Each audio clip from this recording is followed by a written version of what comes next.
एक बार एक बहुत बड़ा नेता एक साधु के छोटे से आश्रम में गया।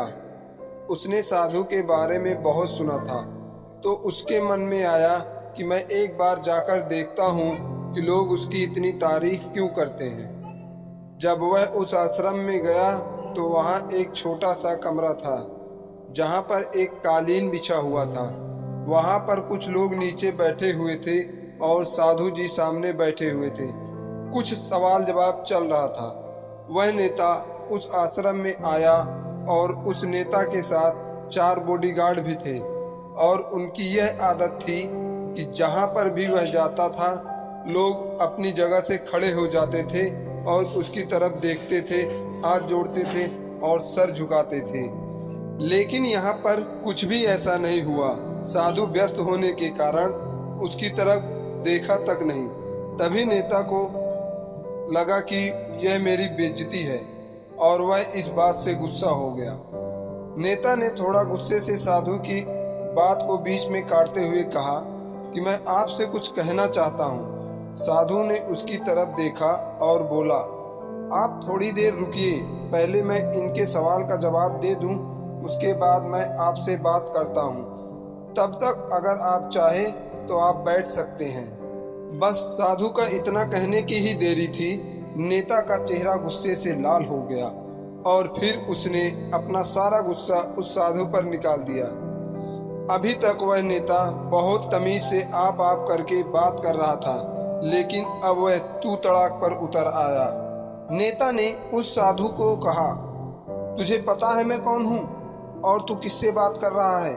साधु ने उसकी तरफ देखा और कहा, मुझे आपसे कोई फर्क नहीं पड़ता कि आप कौन हैं, लेकिन आप जो कोई भी हैं, अगर आप चाहते हैं कि मैं आपके सवाल का जवाब दूं या बात करूं तो आप कुछ देर रुकना होगा।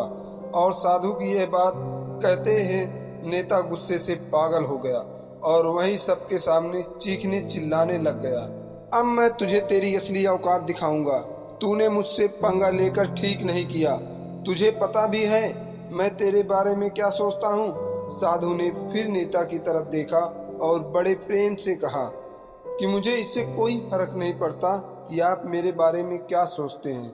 आप जो चाहे वह मेरे बारे में सोच सकते हैं। फिर नेता ने उससे कहा कि तू चाहे सुनना चाहता है या नहीं, लेकिन मैं तुझे यह सबके सामने बताऊंगा कि मैं तेरे बारे में क्या सोचता हूँ। तू कोई साधु नहीं है, तू एक घटिया इंसान है। तू एक ढोंगी पाखंडी है और यहाँ पर जितने भी लोग बैठे हैं उन सबको बेवकूफ बना रहा है। तेरा बस एक ही मकसद है, इन लोगों की जेब में जितना भी पैसा है वह तेरे पास में आ जाए। तू अपने फायदे के लिए इन लोगों का इस्तेमाल कर रहा है और अब मैं तुझे नहीं छोड़ने वाला हूँ। पूरी दुनिया के सामने तेरा पर्दाफाश करके रहूंगा।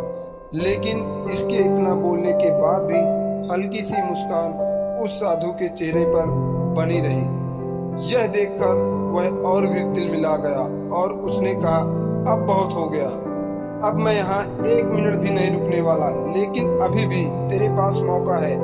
अगर मुझसे माफी मांगनी है, मुझसे कुछ कहना है तो कह सकते हो। इतना सब होने के बाद भी साधु के चेहरे पर एक मुस्कान थी और वह बिल्कुल शांत था। और फिर उन्होंने अपनी आंखें बंद करी और फिर साधु ने अपनी आंखें खोली, हाथ जोड़े और कहा कि मुझे आपसे कोई गिला शिकवा नहीं है। आपके लिए मेरे मन में कोई भी गलत ख्याल नहीं आया है। जो आप भी मेरे बारे में कहना है वह अपनी सोच थी, तो मुझे आपसे कोई भी बुराई नजर नहीं आती। मुझे आप बहुत ही भले इंसान लग रहे हैं। और साधु का इतना कहते ही नेताजी के दिमाग 7वें आसमान पर पहुंच गया। उसके चेहरे पर एक अजीब सी खुशी थी, क्योंकि उस साधु ने वही कहा जो बाकी सब लोग नेता को कहते हैं। और वह खुशी खुशी उस आश्रम से अपने घर की तरफ चला गया और जाकर अपने पिताजी के साथ बैठ गया। उसके पिताजी ध्यान में थे। उन्होंने पूरी दुनिया में सिर्फ लोगों की सेवा करी और बदले में कुछ भी उम्मीद नहीं किया। तो थोड़ी देर बाद जब उन्होंने अपनी आंखें खोली और देखा अपने बेटे को अपने साथ बैठे हुए, तो उसके बेटे के चेहरे पर आज एक अजीब सी खुशी थी जो आज से पहले उन्होंने कभी नहीं देखी थी। फिर उसने एक एक करके सब कुछ बताया कि आज क्या हुआ, किस तरह से वह आश्रम गया और वहां पर क्या हुआ। उसने कहा कि साधु जी ने क्या कहा। जब उसके पिताजी ने पूरी बात सुनी तो थोड़ा सा मुस्कुराए और अपने बेटे को देखकर बोले कि उन्होंने तुम्हारी तारीफ नहीं करी, क्योंकि उन्होंने वही नहीं कहा कि जो तुम हो, उन्होंने यह कहा कि जो वह खुद है, और तुमने जो भी कुछ कहने को कहा वो नहीं कहा कि जो वो है, बिल्कुल तुमने वह कहा जो तुम खुद हो। यही बात वेदों में भी कही गई है, यथा दृष्टि तथा सृष्टि। यह दुनिया हमें वैसा नहीं देखती जैसा यह दुनिया है। यह दुनिया वैसी दिखती है, मैं तुम्हें जैसे, खुद को जिनकी नज़र में जैसी है, उसके लिए यह दुनिया वैसी ही है। तो अगर तुम अपनी दुनिया को बदलना चाहते हो, और उसका एक ही तरीका है कि अपना नज़रिया बदलिए।